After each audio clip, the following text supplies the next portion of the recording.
Sai tasty and healthy फूडमध्ये सर्वांना माझा नमस्कार. आज आपण बीटरूट पराठा करूया. त्याच्यासाठी मी तुम्हाला साहित्य सांगते.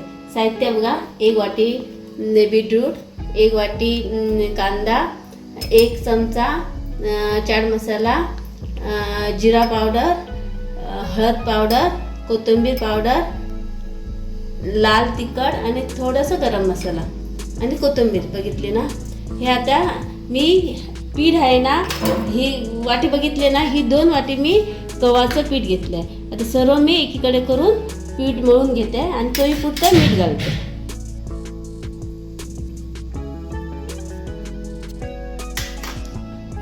बघा, मी आता हे पीठ मळून घेतले आहे. गोळा घेतल्याने पिठात घातल्याने आता मी तो लाटून घेते. हा लाटला. आता थोडंसं तेल याच्या तव्यावर थोडंसं तूप घालते. तूप घेतलं आहे, त्याच्यावर थोडं वरून घी घालते.